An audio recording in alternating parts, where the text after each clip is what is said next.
Subscribe and don't forget to press the bell icon to get notified whenever we upload a new video. یہ کہ line of control پہ تو اشتعال انگیزیاں بڑھ رہی ہیں، پھر اس سے پہلے بھی گزشتہ برس آپ نے دیکھا کہ پاکستان کی فضائی حدود کی خلاف ورزی کرتے ہوئے یہاں پر آ کر وہ اٹیک کر کے گئے۔ اس وقت بھارت کی جانب سے پاکستان کے دفاع اور سلامتی کو کیا آپ سمجھتے ہیں خطرہ بھی شدید ہے؟ اور اگر خطرہ ہے تو ہماری دفاعی تیاری جسے کہتے ہیں پروفیشنل پریپیئرڈنس، ہم کہاں تیار کھڑے ہیں اگر بھارت کی جانب سے کسی قسم کی کوئی مہم جوئی کی جاتی ہے پھر اور وہ سرجیکل سٹرائکس کی بات کرتا ہے، تو تھریٹ کا لیول کیا ہے اور ہماری طرف سے جواب اور وہ کتنا ہے؟ دیکھیں متین، آپ کا یہ بہت اچھا کویشچن ہے، ہم لوگوں کو یہ کلیئر ہونا چاہیے۔ دیکھیں انڈیا ایک بڑا ملک ہے جی، اور اس کی جہاں سٹرینتھ ہے آبادی کی اور بڑے ہونے کی، ریسورس کی، وہاں لائبلٹیز بھی ہیں۔ اس کی وجہ یہ ہے کہ اس کا بارڈر جو ہے وہ اگر ہمارا ان کے ساتھ 3300 کلومیٹر ہے تو ان کا 15000 کلومیٹر تو لینڈ بارڈر ہے اور 7000 کلومیٹر کوسٹ لائن بھی ہے۔ بہت طویل ہے، بہت طویل ہے، لیکن ان کو ایڈوانٹیج یہ ہے کہ وہ جو چائنا کو اپنا بڑا دشمن کہتے ہیں نا، تو چائنا کے آگے ایک دیوار ہے ہمالیہ کی۔ جی، تو ابھی انڈیا جب بھی ابھی پوری دنیا سے آم خریدتا ہے، اب نمبر 1 آلموسٹ بائر ہے، فرانس سے ہے، امریکہ سے ہے، پوری دنیا سے، اور بہانہ یہ ہوتا ہے کہ چین کے تھریٹ ہے اور چین کی بوگی کھڑی کرتے ہیں۔ تو میں نے کئی دفعہ کہا ہے کہ دیکھیں چین تو ہمالیہ سے کورڈ ہے، تو کیا یہ میکنائزڈ فارمیشن آپ ہمالیہ میں یوز کریں گے یہ تو ناممکن ہے بالکل، یا بنگلہ دیش کے دریاؤں میں چلیں گی، یا یہ ساری پاکستان کی اور ان کی ٹوٹل ڈپلائمنٹ کی اورینٹیشن بھی ہماری طرف ہے۔ لیکن آفٹر ہیونگ سیڈ دیٹ میں یہ کہتا ہوں کہ یہ خدا کا کرم ہے کہ پاکستان ایک چھوٹا ملک ضرور ہے، لیکن ہمیں اگر اوفینسو ڈیزائنز ہوں نا ہمارے، تو ہمیں انڈیا سے 3 گنا بڑی فوج چاہیے۔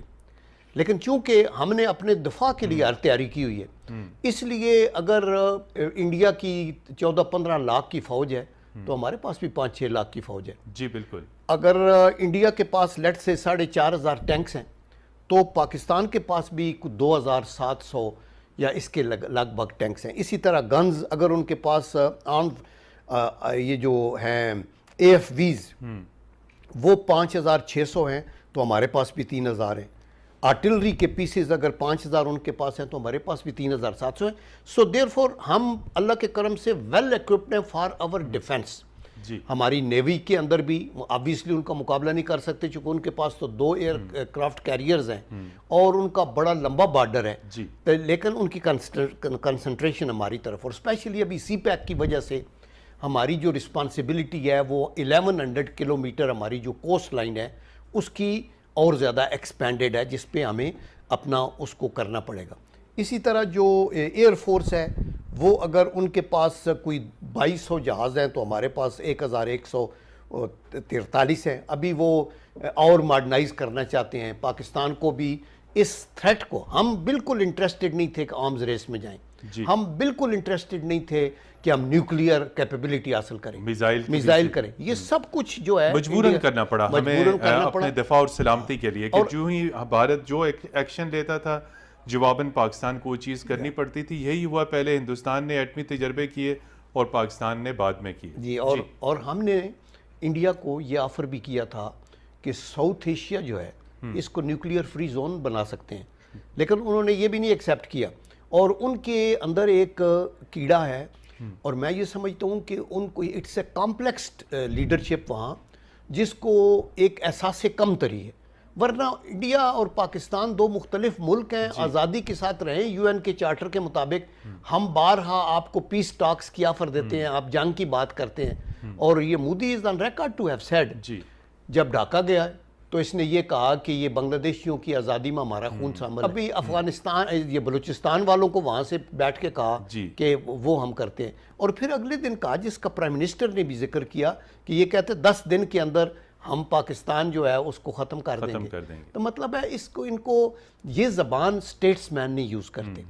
وہ جو سٹیٹس مین ہوتے ہیں نا وہ بڑے فار ریٹنگ، وہ کہتے ہیں نا دے ٹاک لیس اینڈ سے مور۔ ابھی جب سے یہ مودی کے آنے کے بعد تو اس نے یہ کہا میں ان کو سبق سکھاؤں گا، بیکاز وہ تو وجود سے انکاری ہے، تو دیٹ از دی ریزن کہ یہ بڑی ہیں۔ لیکن میں آپ کو یہ بتاؤں چونکہ میں یہ United Nation military observer group کے ساتھ بھی ایز اے لیزن آفسر جی کو 2 سال کام کرتا رہا.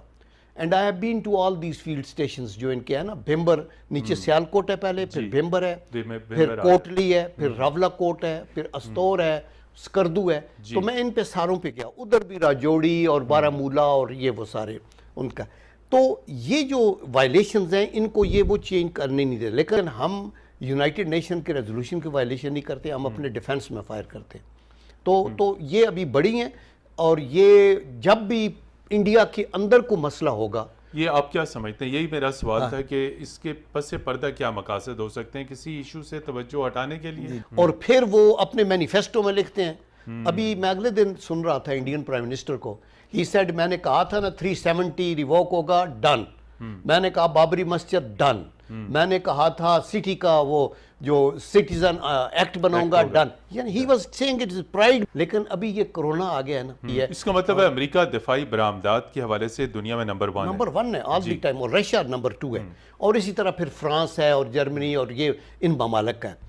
پاکستان نے یہ کیا کہ ہم اپنے طور پہ پہلی تو بڑی کامیابی یہ ہے کہ ہمیں اپنی جو فوج ہے اس کے لیے G3 سے لے کے اسمال آرمز سے لے کے توپوں کا ایمونیشن, ٹینکوں کا ایمونیشن, آپ کے جو مارٹرز بامز, یہ وہ چیزیں ہم نے اپنی سے. پھر جب ہم نے دیکھا کہ انڈیا تو ایک قدم آگے جا رہا ہے اور وہ تو میزائل کی تیاری میں ہے, اللہ کا کرم ہم میزائل بنا لیا. پھر خدا کا کرم ہے جب انہوں نے آپ نے دیکھا ہمارا ڈیٹنس بن گیا 74 میں وہ دھماکے کیے, اور ساتھ ہی ان کی زبان بدل گئی کہ ابھی ہم ان کو سبق سکھائیں گے. تو اس وقت پھر پاکستان میں پرائم منسٹر ذوالفقار علی بھٹو نے کہا کہ گھاس کھائیں گے اور وہ کریں گے.